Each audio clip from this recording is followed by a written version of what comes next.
The Avenger. The road to crime ends in a trap that justice sets. Crime does not pay.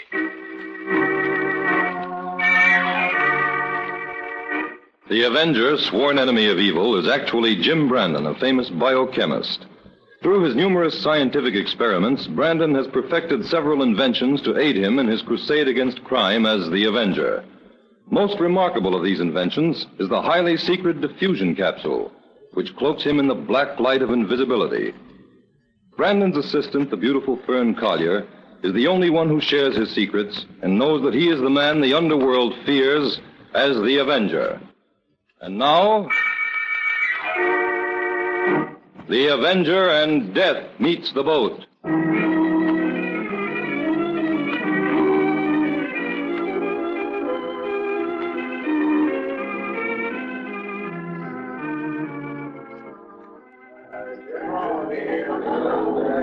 I love meeting boats, Jim. I'm glad you decided to come down to welcome your old friend, Dr. Ludlow, home. Oh, he's been in Australia doing research for 3 years, Fern. I'm eager to have a talk with him. Oh, there's something thrilling about a boat that's just landed from far-off places. Look at all these people, Jim. Every single one of them looks excited and happy. You're an incurable romanticist, Fern. Oh, there's Dr. Ludlow. With a crowd of reporters around him. Well, I suppose we ought to wait until the interviews are over before we barge in, huh? Well, Dr. Ludlow isn't the only celebrity aboard. There's the cameraman taking pictures of a pretty girl. Let's walk over and watch them. All right, Fern. Do you think she's a movie star, Jim? I haven't the faintest idea. That big hat she's wearing hides part of her face. Okay, Miss Austin, that's fine. Now, just one more shot. Suppose you hold on to the rail with one hand and pretend you're waving to someone with the other. You mean like this? Swell. Hold it, Miss Austin. Oh, thank you. Now, a few questions, if you don't mind. Well, Is this your first trip to the States? Why, no, I was born here. But I've lived in Australia since I was 6. I see. How long do you plan to stay? Indefinitely. I intend to settle down here. Pardon me, but you're Miss Claire Austin, aren't you? Yes. I'm Copley, miss. Oh, the chauffeur? Yes, miss. I was with your late father for more than 10 years. Well, I'm glad you've come, Copley. I was beginning to wonder if anyone was going to meet me. What about your luggage, miss? It's all through the customs. You can put it in the car. I'll show you where it is. Oh, Miss Austin, thanks a lot for those pictures. I'd like to interview you for a feature story later. Will you be in town for a while? I think so. Goodbye. Goodbye, and look for your picture in the Morning Herald tomorrow. I will. Jim, ask that reporter who she is. Okay, Fern. You do hate to miss a celebrity, don't you? Hurry, ask him. He's getting ready to leave. Say, Scoop. Yeah? Who is that young lady? Oh, that was Claire Austin. Claire Austin? Yeah, the gal that's going to hurt the Austin millions when she comes of age in 2 days. Swell-looking dish, isn't she?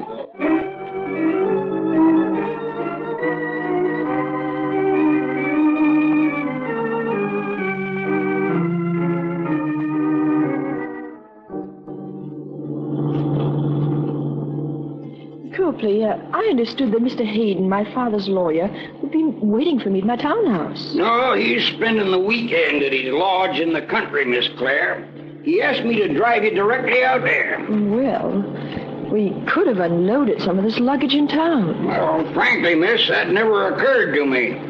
I thought you'd rather come out here direct from the boat. Well, how much further is this lodge? We'll be there in half an hour.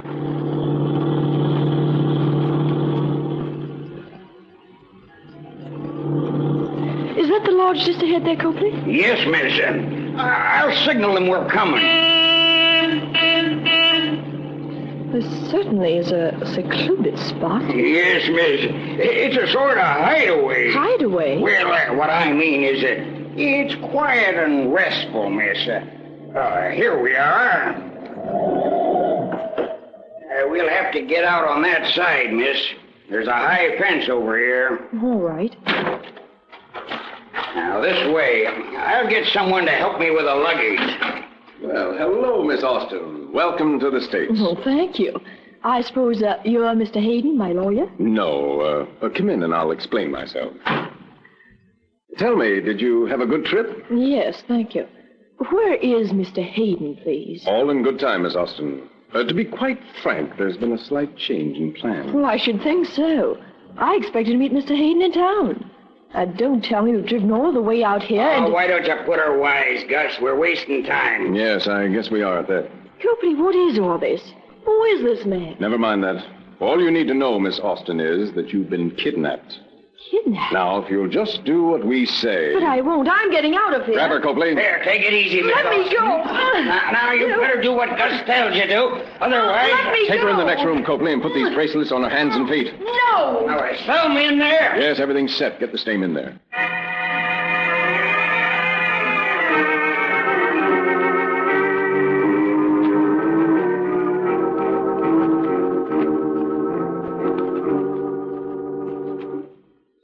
Okay, Pete. Tell me everything you know about Stamford's death. Well, Mr. Brandon, he was alive here in the dark room when I went to lunch around noon. Uh-huh. What was he doing when you left? Developing the pictures he took this morning for tomorrow's paper. Is there any way to find out if Stamford had a visitor, Pete? No, those back stairs are the only way in and out of this dark room. They lead right out to the street. Oh. Now, there's no connecting door into the newspaper office. No, sir. Well, what do you think happened to Stamford, Pete? I figure he broke that bottle of acid accidentally, and the fumes overcame him, and he fell as he hit his head against the corner of that shelf. Uh-huh. Almost too simple, isn't it? Well, that must have been the way it happened. The bottle of acid is broken, and Stamford has a big lump on his head. Pete, would Stamford have a list of the pictures he was developing? Oh, sure, he'd have a list of each series of plates. Where are they? Oh, there, that sheet of notepaper on that spike. He only took 2 sets of pictures so far today.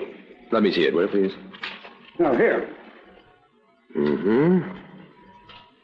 First 6 plates, opening of new market. Are all 6 of those plates here, Pete? Yeah, here they are. He must have been working on those when he passed out. Okay. Next, 4 plates on board boat. Nope, can't find those. Now, make sure, Pete. No, they're not here, Mr. Brandon. Who do you suppose would want to steal 4 perfectly beautiful shots of Miss Claire Austin? What's that, Mr. Brandon? Oh, never mind, Pete. Give me a little more light over here, will you? I want to take another look at this bump on Stamford's head. Well, here, I'll focus this desk lamp on him. Ah, thanks. You knew Stamford, didn't you, Mr. Brandon? Well, I saw him on the boat this morning. Say, the position of this bump is mighty odd. Well, how do you mean? Well, if Stamford hit his head against that shelf, the lump would have to be toward the back of his head. This lump's right on top. Yeah. Well, what do you make of it? Well, I'd say he was hit from the rear by a blackjack. Say. I'll call the doctor in on this right away. But I think he'll agree with me that Stamford was murdered.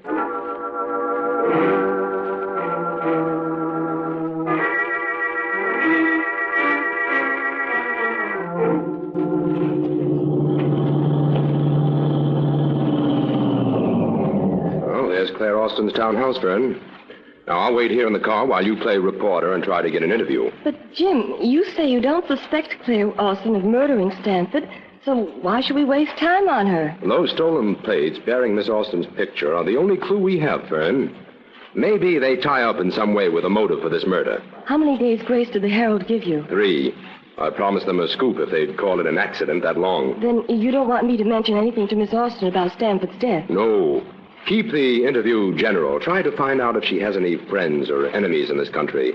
What she plans to do when she inherits her money and things like that, you know. It's just possible that someone is trying to blackmail her. All right, I'll do my best.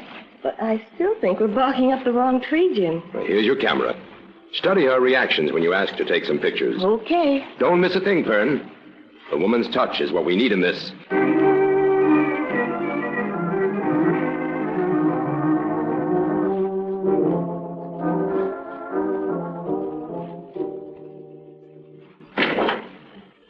Fern, what happened? I wasn't expecting you back so soon. Jim, start driving, quick. Fern, what is it? You're shaking like a leaf. Jim, that girl in there posing as Claire Austin isn't the same girl we saw on the boat. What? I knew you wouldn't believe me, but she isn't. Well, what makes you think so? Well, I'll admit she looks exactly like her, and she sounds exactly like her, but it's not the same girl. Now, Fern... It's not, Jim. I can tell by her fingernails. Her fingernails? Yes. That girl on the boat had very short nails. I remember thinking that she looked as though she bit them. I got a good look at her left hand when Stanford had her wave in our direction. Well, go ahead. Well, that girl inside there has nails as long as an Oriental dancer's. Oh, Fern, I hate to dampen your enthusiasm over your great discovery, But Claire Austin has had 5 hours to put on artificial nails since that boat docked this morning. But they're not artificial, Jim. I asked her. Well, if that's the case, we've got a motive. That girl could be posing as Claire Austin to collect Claire's inheritance. But what happened to Claire? I don't know. But I think we'd better get in touch with Neil Hayden at once. Oh, yes, he's the lawyer in charge of the Austin case, isn't he? Yes. Jim, all this adds up to the fact that the real Claire may have been kidnapped, doesn't it? I'm afraid it does, Fern. And if we can't locate her before midnight tomorrow when she comes of age, she'll be in danger of her life.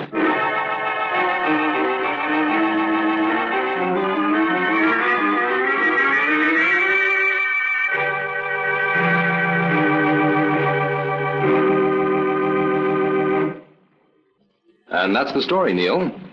As the lawyer in charge of Miss Austin's estate, I hope you can delay the transfer of the property until we can find the real Claire. Well, now, I can't hold back the clock, Jim.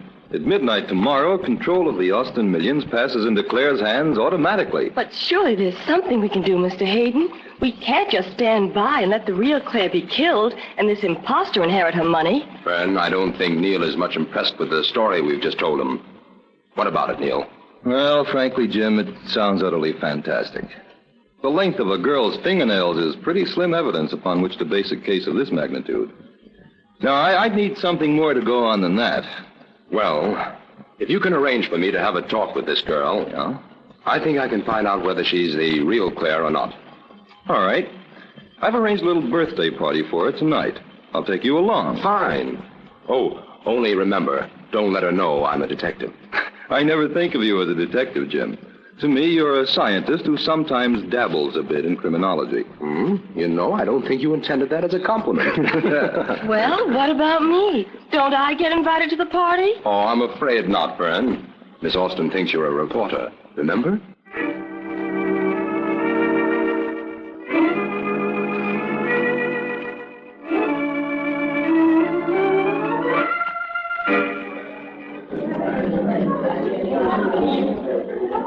Well, Jim, have you managed to talk with Miss Austin yet? No, I haven't. That fellow Merkel over there is monopolizing her. Who is he, Neil? Merkel? I don't know. Claire invited him, said he was an old friend. An importer, I think she said. Merkel, never heard of him. Suppose we wander over and break up their little tete-a-tete, huh? All right. But I sincerely hope your hunch is wrong, Jim. So do I. Uh-oh, Merkel sees us coming. Huh? He's moving away. Well, here's your opportunity, Jim. Oh, Claire. Yes, Mr. Hayden? Mr. Brandon is eager to have a chat with you about Australia. You know, he spent some time there himself. Oh, really? What part of Australia, Mr. Brandon? New South Wales, mostly. You come from Sydney, don't you? Yes, that's right. Did you spend much time there? No, I didn't. My travels took me farther inland. I was doing a little exploring. I see. You know, we Americans are always interested in the animals of Australia. The dodos, great auks, and wombats are fascinating. Yes, they are. And don't forget the kangaroos. We're frightfully proud of those. Yes, but as pets, the wombats are more amusing. Aren't they, though? I suppose you owned one. Oh, yes, a darling one. I'm arranging to have it sent over here as soon as I get settled. Oh, excuse me, Claire, but the Websters are leaving. I thought you'd like to speak to them. Thank you, Mr. Merkel. Not at all. Excuse me, Mr. Brandon. Mr. Hayden. Of course. Certainly, Claire. Well, Jim, as far as I could see, Miss Austin seemed to pass that examination all right. On the contrary, Neil. That girl has been carefully coached, but she's never seen Australia.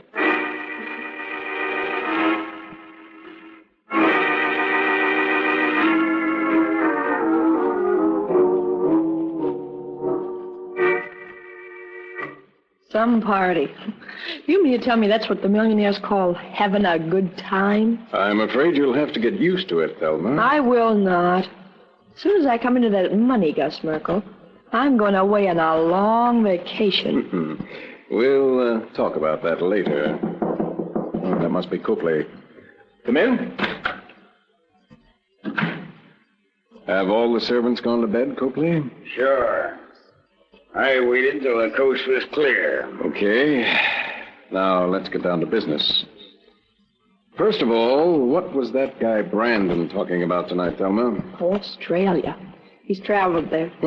What? Oh, don't worry, Gus. I handled him all right. I let him do all the talking. I just followed suit with the generalities. Okay. But steer clear of people like that until your coaching is over. Tomorrow, Thelma, you'll develop a headache and stay in your room all day. Suits me. Now, that brings us to the real Claire Austin. If everything goes without a hitch, we've got to get rid of her right after midnight tomorrow. You should have done that first thing, Gus. Why are you waiting until the last minute to bump her off? Because there's no point in hanging her murder around our necks until we're sure we pull this job off. What's the difference? You might just as well be hanged for 2 murders as 1. Nobody calls Stanford's death murder. Even the paper he worked on called it an accident. I was plenty careful to make it look that way. Well, who's going to take care of this Austin Lane? And how? Copley, you know the plan. Get yourself up to the lodge tomorrow night and take care of it. Not me, Gus. That's your job. I only agreed to finger this layout. You'll do what I say, Copley. I tell you I won't do it. I can't, Gus. I knew our old man for 10 years. This isn't the time to turn soft, Copley. From here on in, I'm the boss, and you take orders from me. Not that order. Oh, then maybe a good mussing up will change your mind. Gus, not here. Here and now. Either he does what I say, or I'll lay him out flat. Well, take your choice, Copley. All right. Let me alone. I'll do it. Gus, I'd feel safer about that Austin girl if you took care of her. Copley might take cold feet at the last minute and gum up everything. Yeah. Yes, I'll have to go with him, I guess, and see that he carries out his assignment.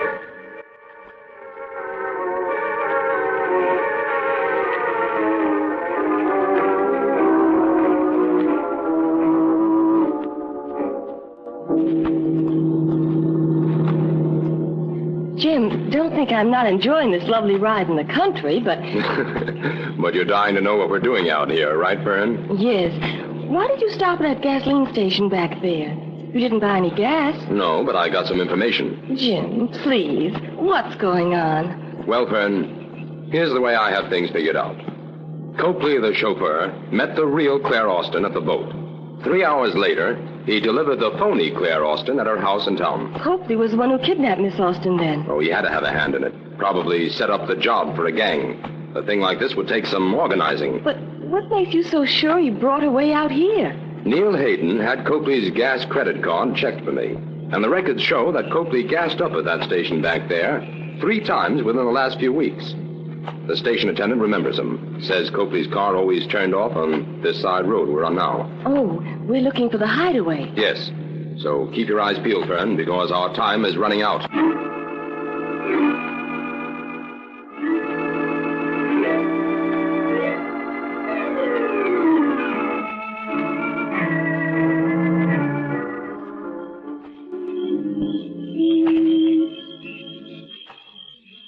Jim, it's past midnight.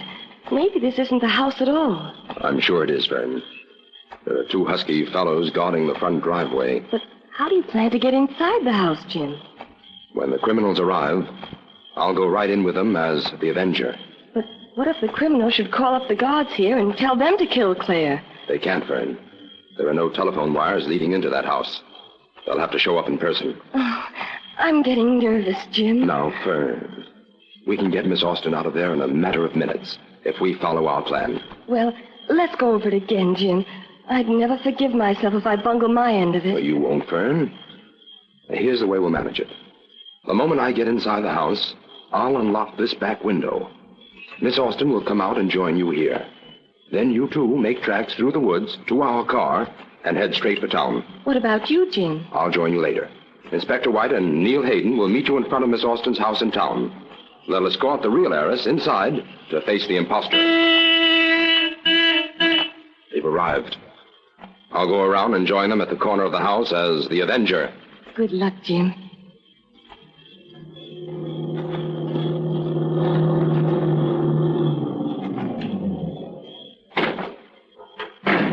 Come on, Copley. Let's make short work of this. Wait a minute. What was that noise? Oh, sounded like one of the tires went flat. Well, get out your flash and take a look. We've got a lot of traveling to do in this car tonight. Okay. Now, rear tires are all right. Now we'll look at the front ones. Yeah, the front ones are all right, too. Nothing wrong here. You sure? Sure. Come on, then. Open the front door.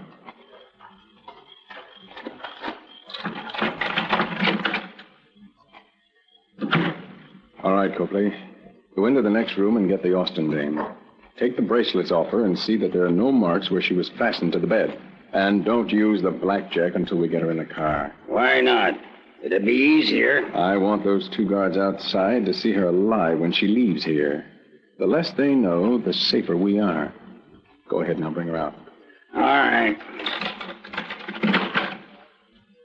Oh, come back, Copley. Yes, Miss Austin. We've decided to take you away from here. Where? Where are you taking me? Now, hold still. I take these handcuffs off your hands and feet. Well, it's a relief anyway. Miss Austin, through that window, quickly. Who's that? Who's in here? It's the Avenger, Copley, and this is for you. Oh. Hurry, Miss Austin. Through that window. Go with the young lady outside. All right. What's going on in there, Copley? Copley, can you... What happened? Where's the girl? Copley! He's out cold, Merkel. And here's something for you, too. From the Avenger. Oh.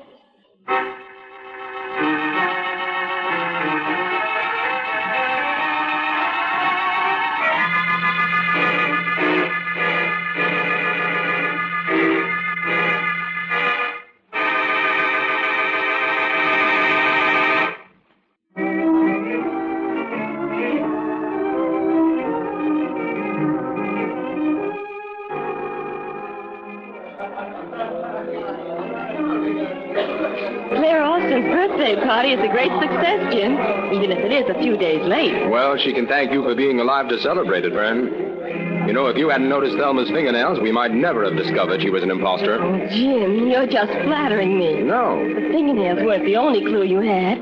What really convinced you that Thelma wasn't Claire? She failed on the examination I gave her about Australia. How? Well, aside from not knowing that the dodo has been extinct since the 17th century, she said she had a wombat for a pet and was bringing it here. Well, a wombat's a small bear, isn't it? That's right. But even an Australian school child knows that the wombat can't exist outside the Australian continent. Oh, what a shame. It sounds like a nice pet. Wrong again, Miss Collier. The wombat sleeps all day and wanders forth at night in search of food. Now, hardly the general conception of a pet, don't you think? All right, teacher. Did the real Claire Austin pass that test? With flying colors. And I'm sure if you really want a wombat for a pet, she'll order one stuffed and sent over by special plane. Oh, come on, Jim. Let's dance.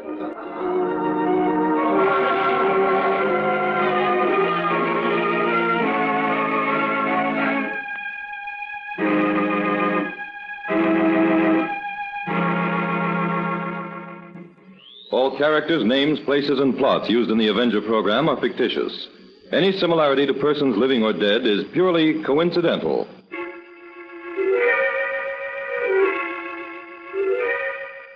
This is a thought. A thought. A thought. Remember, listen for another adventure of... The Avenger.